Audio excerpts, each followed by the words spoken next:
Bonjour à tous, on se retrouve pour une première vidéo. Cette vidéo va concerner les déplacements spécifiques à la pratique de l'escrime.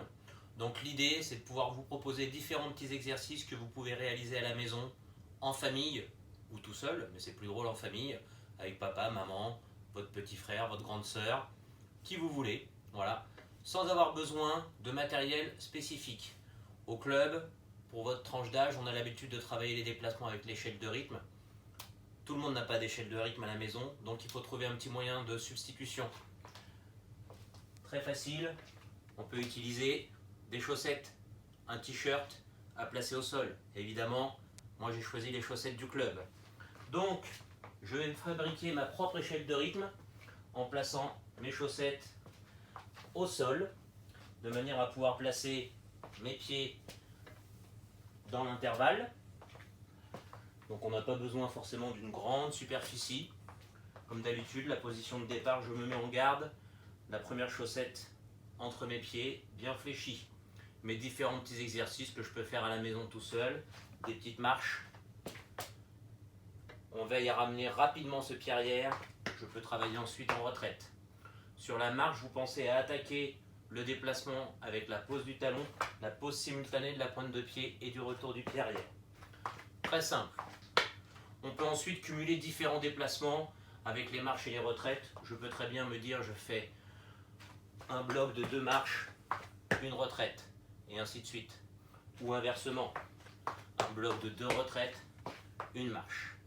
On peut également se servir de l'intervalle pour travailler sa fente. On place ses bras, toujours précédé de l'allongement du bras. Ma fente, je viens pousser sur cette jambe arrière. Mon genou se retrouve perpendiculaire à mon talon. Et on s'applique sur ce retour en garde. Ce n'est pas gênant si on touche un petit peu les chaussettes.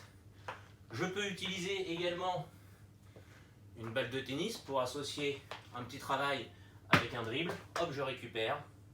Vers l'arrière également. Hop, avec un jongle. Je peux essayer également avec la fente. Alors je vais décaler un petit peu cette chaussette pour éviter d'avoir une glissade. Je replace correctement mon point de repère. Je vais lancer la balle devant moi. Hop, et je la récupère en fente. On pense à placer ce bras arrière. Toujours appliqué sur mon retour en garde. Là, on peut aussi travailler avec le rebond. Hop. Voilà, plein de petits exercices que vous pouvez réaliser dans votre garde naturelle, également en garde inversée. Moi je suis droitier, je peux travailler en gaucher, n'hésitez pas. Si vous avez votre arme à la maison, on peut aussi travailler un petit peu les déplacements de la main. Pas d'arme, ce n'est pas grave, on peut remplacer par une règle, par une grande cuillère en bois de cuisine, tout ce qui peut ressembler un petit peu à un fleuret. Toujours à partir de la position de garde, on pense à placer sa main bien en sixte.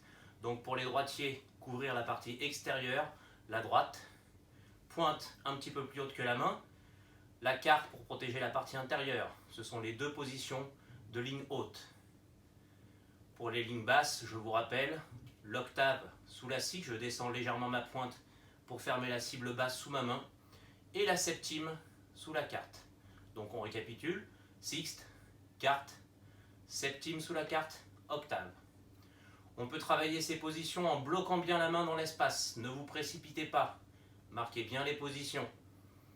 On peut également les associer à un travail d'allongement du bras.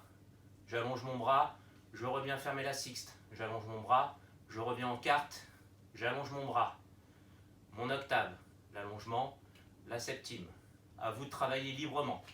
On peut également associer ce petit travail du bras au déplacement. Une combinaison de l'allongement du bras avec la marche, la retraite avec une position de parade. Là, je me suis mis en carte. Et je reprends. Et je peux changer de position à chaque petit travail. Toujours le déplacement du bras armé avant le départ des jambes. On peut également travailler avec la fente, soit en restant fondu. Alors travaillez plus particulièrement la carte, l'allongement du bras, la sixte, l'allongement du bras. Si vous travaillez avec le retour en garde, on peut intégrer plus facilement les parades en ligne basse, septime, la riposte, l'octave, la riposte. Voilà.